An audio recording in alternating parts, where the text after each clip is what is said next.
Matapos ang ikalawang pagsubok ng Gift of Immunity task ng mga kapamilya, tinipon ni Kuya ang housemates para sa resulta nito. Nais kong ipagbigay alam na ang highest score na nakuha ng kapamilya players ay 1,722.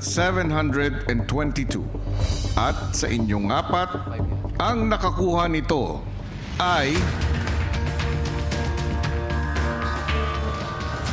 si Miguel. Congratulations! Siyempre masaya ako, Kuya, kasi I really tried my best po, Kuya, sa task nyo. And I'm happy na yung best ko po paid off, Kuya. Excited po ako malaman ko ano po yung reward, Kuya. Love you, Biggie Boy!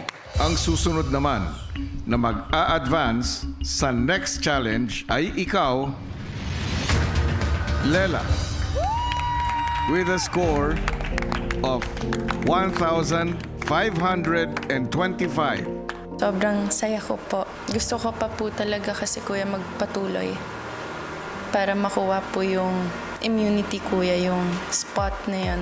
Ibig sabihin, sa inyong dalawa, Rave at Crystal, isa na lang ang magpapatuloy sa final test with a score of 1,452. Congratulations, Rave!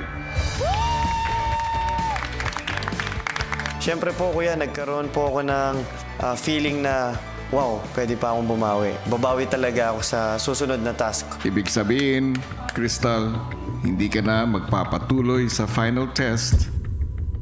While doing the task pa lang, tinatanggap ko na po siya, kuya, because nakikita ko na po yung resulta. As long as alam ko pong lumaban ako, kuya, at naging matapang akong humarap sa hamon niyo, kuya, doon pa lang po masasabi kong determinado ako, kuya.